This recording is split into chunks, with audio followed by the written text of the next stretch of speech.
আসসালামু আলাইকুম, কি অবস্থা সবার?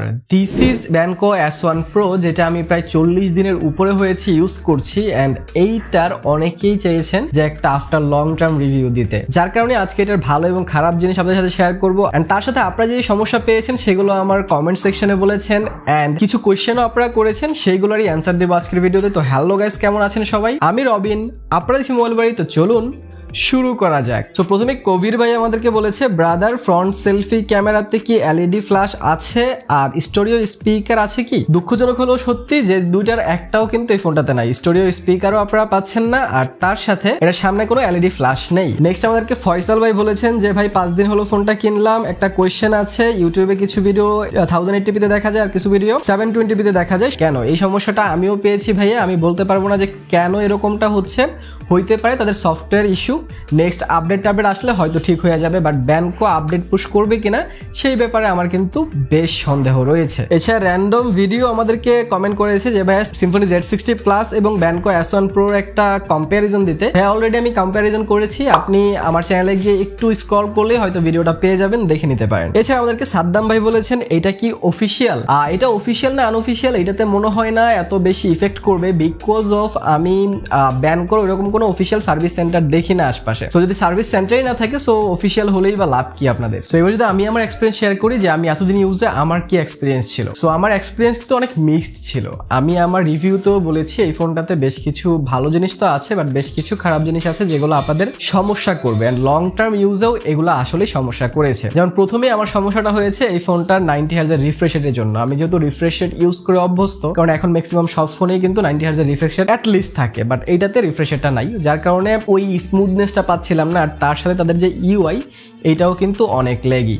আমি আপনাদেরকে আমার ফুল রিভিউতেও বলেছি যে এইটার ইউআইটা একদমই ভালো না, একদমই অপটিমাইজ না, অনেক ল্যাগি ভাব আসে এটাতে। কোনো অ্যাপসে ঢুকলে ওইখান থেকে বের হতে গেলে খুবই একটা স্লোনেস কাজ করে, যেটা পার্সোনালি আমার কাছে পছন্দ হয় না। অ্যান্ড লং টার্ম ইউজে যখন আপনি মাল্টিটাস্কিং করবেন সেটা আরো বেশিভাবে আপনাদের সামনে এসে ধরা দিবে। সো ডেফিনেটলি এইটা একটা ভালো দিক আমি বলবো না। এছাড়া এটার আরেকটা জিনিস যেটা আমার কাছে খারাপ লেগেছিল, এটার বিল্ড কোয়ালিটি। এই ফোনটার বিল্ড কোয়ালিটি এতটা ভালো না। ডেফিনেটলি আপনারা ব্যাক সাইডে একটা ফ্রস্টেড গ্লাস পেয়ে যাচ্ছেন, যেইটা আপনাদেরকে একটা সুন্দর লুকস প্রোভাইড করবে, একটা ম্যাট ফিনিশিং প্রোভাইড করবে, যার কারণে আপনাদের ফিঙ্গারপ্রিন্ট ওইখানে ক্যাচ করবে না। এন্ড ফোনের লুকসটা কিন্তু সুন্দর, বাট ব্যাপার হচ্ছে যে ফোনের যে ক্যামেরা মডিউলটা সেখানে ময়লা আটকে যাচ্ছিল, যেহেতু ওই জায়গাটা গ্লসি, যার কারণে ডাস্টগুলো দেখা যাচ্ছিল আর বালুকণা ওইটার মধ্যে গিয়ে দাগ পড়ে যাচ্ছিল। সো ওইগুলো আপনাদের অবশ্যই খেয়াল রাখতে হবে। আর আরেকটা ব্যাপার, এটার ফিনিশিং আমি বলেছিলাম যে সাইড প্যানেলটা ফুললি একদম ভালোভাবে লাগানো হয়েছে, ব্যাপারটা এরকম না। সাইড দিয়ে হালকা ফাঁকা আমি দেখতে পেয়েছিলাম, সেটাও আমি আপনাদেরকে আমার ওই ভিডিওতে জুম করে দেখিয়েছিলাম, এটাও তো দেখিয়ে দিচ্ছি। এন্ড এটা কিন্তু দিন দিন যত যাবে আপনাদের এই সাইডগুলোতে ময়লা জমে যাবে, দেন এইটার এক্সপিরিয়েন্সটা অবশ্যই ভালো হবে না আপনাদের। এছাড়া আরেকটা সমস্যা যেটা আমি পেয়েছি সেটা হচ্ছে এই ফোনটার ক্যামেরাতে। ডেফিনেটলি আপনারা বলতে পারেন ভাই 64 মেগাপিক্সেল ট্রিপল রিয়ার ক্যামেরা দেওয়া হয়েছে, 16 মেগাপিক্সেল ফ্রন্ট ক্যামেরা দেওয়া হয়েছে।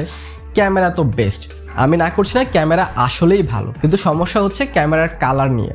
আপনারা যদি কালার অ্যাকুরেট পিকচার তুলতে চান তাহলে এখানে হয়তো অতটা পাবেন না। আমি এখন আপনাদের যে ভিডিওটা দেখাচ্ছি আপনারা দেখতে পারেন যে Benco S1 Pro কিরকম কালার শো করতেছে আর অ্যাকচুয়াল কালারটা কিরকম, তাহলে আপনারা বুঝতে পারবেন যে কালার অ্যাকুরেসি ভালো না। বাট এই কালার যে শিফট করেছে, কালার যে পাঞ্চি করে তোলে, এইটা কিন্তু আবার আপনাদের ডে লাইটের পিকচারগুলোকে আরো সুন্দর করে তোলে। আমরা স্যামসাংকে দেখি মাঝে মধ্যে এরকম কন্ট্রাস্টে ছবি তুলতে, বাট এইটাও কিন্তু এরকম ছবি ক্যাপচার করে দিচ্ছিল 64 মেগাপিক্সেল দিয়ে। আপনাদের যদি ডে লাইটে ছবি তোলেন অনেক ভালো ছবি আসবে এন্ড কালারগুলো বুস্ট করার কারণে আরো সুন্দর লাগবে। সো ক্যামেরা নিয়ে আপনাদের মনে হয় না প্রবলেম হবে, বাট যারা আমার মতো কালার অ্যাকুরেট পিকচার খোঁজেন তাদের একটু সমস্যা হতে পারে। বাট সেলফি ক্যামেরাও কিন্তু বেটার ছিল, আমি বেশ কিছু সেলফিও দিচ্ছি আপনাদেরকে। এন্ড এজ ডিটেকশনের কথা যদি বলি সেইটাও কিন্তু বেটার ছিল এই ফোনটাতে। আর অনেকদিন ইউজ যখন আপনারা করবেন, শুধুমাত্র যে খারাপ জিনিস নিয়ে আপনারা পড়ে থাকবেন ব্যাপারটা এরকম না, এটা খারাপ দেখায়। ডেফিনেটলি এটার বেশ কিছু ভালো জিনিস আছে, সেইটা আমি শেয়ার করি। যেমন ক্যামেরার ব্যাপারটা বললাম যে ক্যামেরা ওভারঅল কিন্তু ভালো ছিল, ক্যামেরার কোয়ালিটি বেটার ছিল। এছাড়া আরেকটা জিনিস যেটা ভালো ছিল এইটার পারফরমেন্স সেকশন। সিরিয়াসলি এই ফোনটাতে আপনারা ইউনিসকের T616 এই প্রসেসরটা পাচ্ছেন, যেটা অন্তত বেঞ্চমার্ক প্রায় 2,70,000-এর মতো। তো আপনারা বুঝতেই পারছেন যে এটার পারফরমেন্স সেকশনটা কতটা বেটার হবে। এটাতে আপনারা ইজিলি ফ্রি ফায়ার খেলতে পারবেন, কোনো প্রকার প্রবলেম হবে না। ফ্রি ফায়ারটা আপনারা শ্যাডো অন করেও খেলতে পারবেন, কোনো প্রকার প্রবলেম হবে না। অ্যান্ড ক্লোজ কমব্যাট বলেন বা ওভারঅল গেম খেলার এক্সপিরিয়েন্স ছিল, সেটা কিন্তু আমার কাছে ভালো লেগেছে। এছাড়া আমি এটাতে ই ফুটবলও কিন্তু খেলেছি, অ্যান্ড ই ফুটবলও কিন্তু কিন্তু মোটামুটি ভালো খেলা যাচ্ছিল, কোনো প্রকার প্রবলেম হবে না, আপনারা ইজিলি নিতে পারেন যদি গেমিং এর জন্য নিতে চান। কিন্তু একটু খেয়াল রাখবেন যদি লং টাইম গেমিং সেশন করেন হালকা কিন্তু গরম হবে, বাট ওইটাও এমন না যে খেলাই যায় না বা হাতেই নেওয়া যায় না, অতটাও গরম নয়। ওভারঅল আমার কাছে খারাপ লাগেনি যদি আমি আমার পার্সোনাল অপিনিয়ন শেয়ার করি আপনাদেরকে। এছাড়া আরেকটা ভালো দিক হচ্ছে এটার ব্যাটারি ব্যাকআপ। এখানে আপনারা 5000 mAh ব্যাটারি পাচ্ছেন, আর যেহেতু 90 Hz নাই সো ব্যাটারি ব্যাকআপ এমনিতেই আরেকটু বেটার হয়ে যায়। তার সাথে এখানে আপনারা আউট অফ দ্য বক্স 33 ওয়াটের ফাস্ট চার্জার পাচ্ছেন, যেটা type C to type C adapter দেওয়া হয়েছে। সো এইটা একটা অ্যাপ্রিসিয়েটেড জিনিস, কারণ এই বাজেটে type C to type C পাওয়া যায় না, আর 15,000 টাকায় 33 ওয়াটও দেখা যায় না। ডেফিনেটলি এইটা কিন্তু এক ধাপ উপরে থাকবে এই বাজেট অনুযায়ী যদি আপনারা চার্জিং কম্পেয়ার করেন বা ব্যাটারি ব্যাকআপ কম্পেয়ার করেন। ইজিলি আপনারা 5 থেকে 5.5 ঘন্টা মডারেট ইউজে 7 থেকে 8 ঘন্টা স্ক্রিন অন টাইম পেয়ে যাবেন, কোনো প্রকার প্রবলেম হবে না। তো যারা নিতে যাচ্ছেন এতদিন পর আপনারা কিন্তু কনসিডার করতে পারেন, বাট এটাতে আরেকটা সমস্যা আছে, সেটা আমি একটু বলে দিচ্ছি। ওইটা হচ্ছে এটা ফিঙ্গারপ্রিন্ট সেন্সরে। এই ফোনটাতে ফিঙ্গারপ্রিন্ট সেন্সরের যে স্পিডটা সেটা আমার কাছে এতটা ভালো লাগে নাই, আর মিসম্যাচও কিন্তু দেখেছি আমি। সো এই জিনিসগুলো খেয়াল রাখবেন। সো দ্য এন্ড আমি কি আপনাদেরকে এটা সাজেস্ট করবো কিনা, আমার মনে হয় যদি আপনাদের বাজেট 15,000 টাকা হয় অ্যান্ড আপনাদের Benco S1 Pro সেই লেভেলে পছন্দ হয়ে গেছে এরকম না হয়, তাহলে আপনারা অন্যান্য কিছু অপশন দেখতে পারেন, যেমন ইনফিনিক্স হট 30i 8GB রয়েছে এই প্রাইসে, তার সাথে এই প্রাইসে আরো অন্যান্য যে ফোনগুলো আছে সেগুলো একটু চেক আউট করতে পারেন। বাট আমি যে সমস্যাগুলো বলেছি যদি ওই সমস্যাগুলো আপনারা ইগনোর করতে পারেন আপনারা নিতে পারেন, কারণ ওয়াইফাই থেকে শুরু করে নেটওয়ার্ক কোয়ালিটি যেই সমস্যাগুলো সিম্ফনিতে ছিল সেই সমস্যাগুলো কিন্তু Benco S1 Pro তে নাই। তো এই জিনিসগুলো আপনারা যদি মাথায় রাখেন আই হোপ আপনাদের খারাপ হবে না। আর সবচেয়ে বড় ব্যাপার যেটা, আমি কিন্তু Realme C53 যেটা নতুন আসছে সেইটার ওয়াটার টেস্ট করেছি, ডাস্ট টেস্ট করেছি, অ্যান্ড আমি ওইটা ড্রপ টেস্ট করেছি।